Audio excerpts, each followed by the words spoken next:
You know, life tends to have a habit of throwing stuff at you when you're not ready to catch it.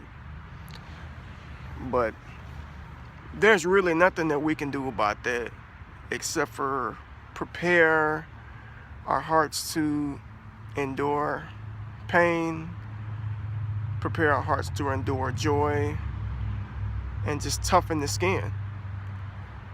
There's really nothing we can do to stop situations from occurring. There's nothing we can do to stop things from escalating. The only thing that we can do, like I said, is preparing ourselves for anything. You know, we wake up in the morning, we anticipate a good day. Wake up, wash our faces, brush our teeth, eat breakfast, tell the family goodbye, hop in the car, play our favorite song on the way to work. And you just never know what's coming. You never know what's coming. You know, I don't think anybody anticipates anything bad happening. Because in a perfect world, everything would just go right. At least that's how I think. I think that everything should go right. But I'm also smart enough to know that that's not the case. And that there is a season for everything.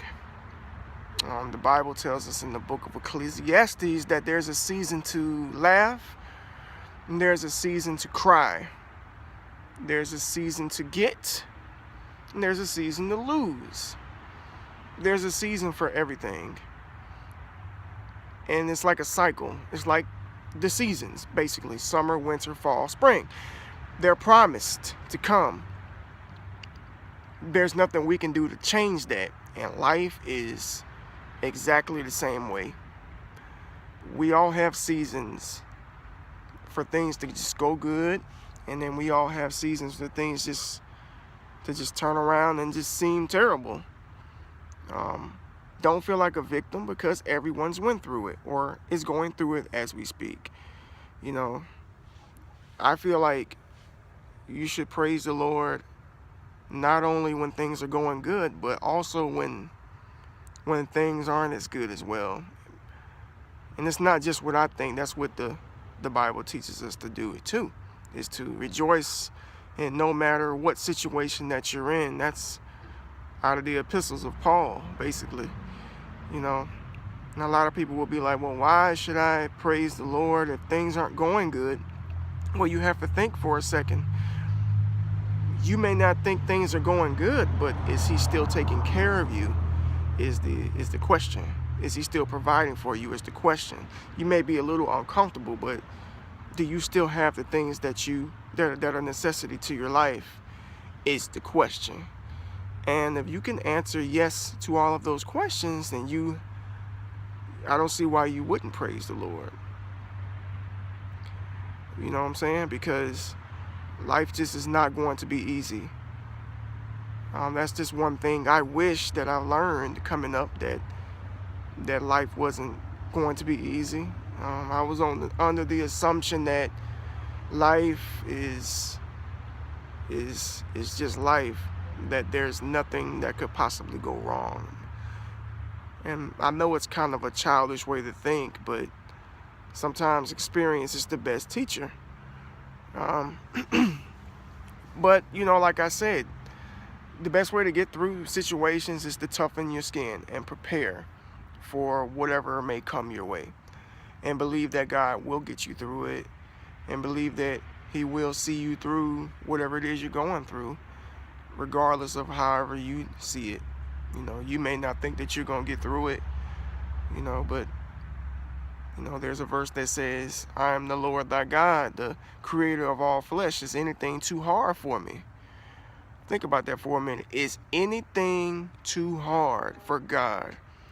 Your situation may seem like nothing compared to what he can do.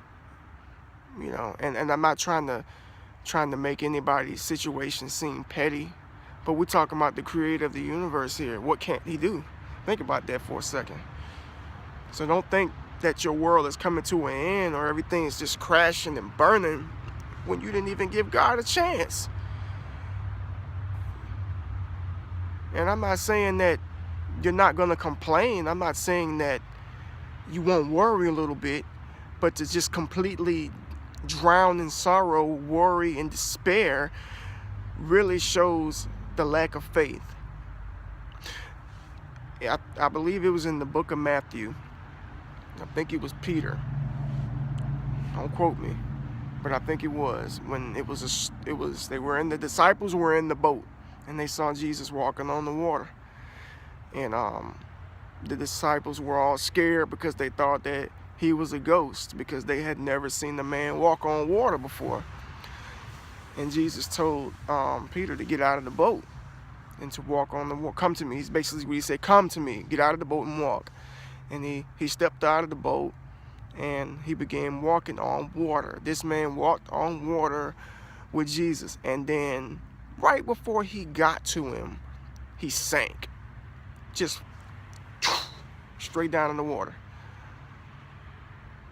And then Jesus' words after that were, "O ye of little faith." I take that situation and I compare it to things that personal things that go on in my life, basically.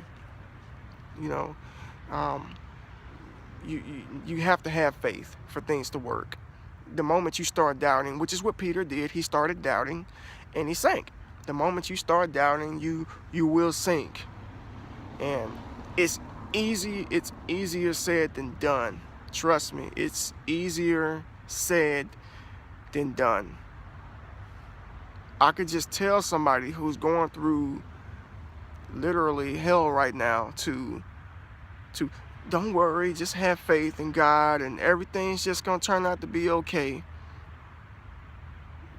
Now the physical in that person's gonna be like, yeah, I'm not trying to hear that. I got stuff that's going on right now, this second. I need help right now. What can I do to stop this? I don't have time to wait on God. But if you don't have time to wait on God and you think that you can fix a situation, you wouldn't be put in that situation in the first place, because it would have never happened. But never feel like you're too good or you don't have enough time to turn to him in tough situations. Because again, like I said, this life is not easy. It's never going to be easy, and it's not getting better.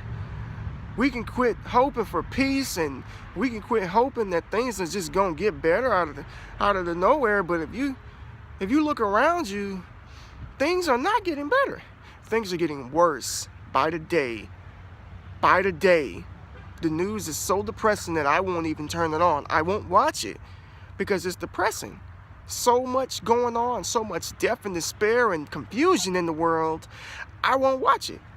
And you don't have to be a rocket scientist to figure out that things are not getting better.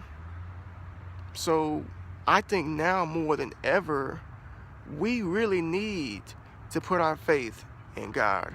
We really need to give him everything. Because if we don't, then we perish. And that's a promise. We perish. You don't want to perish. Trust me. If you ain't going to heaven, you sure don't want to go to that other place. And if you think you're going through it now, if you think this is hell, I wouldn't wish that on my worst enemy, to find out what that really is. Yeah, life is hard.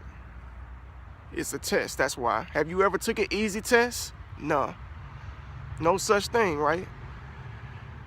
Life is a test.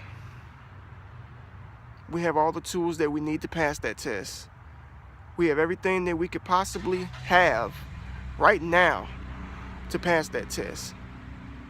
There's no reason for anybody to fail. If you fail, it's only because you chose to.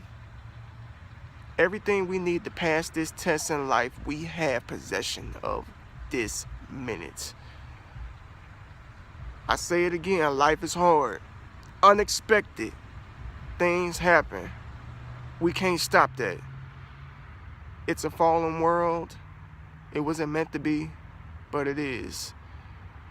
Keep the faith, Toughen your skin, toughen your spirit, God, the spirit, toughen the spirit, deprive the flesh, toughen the spirit.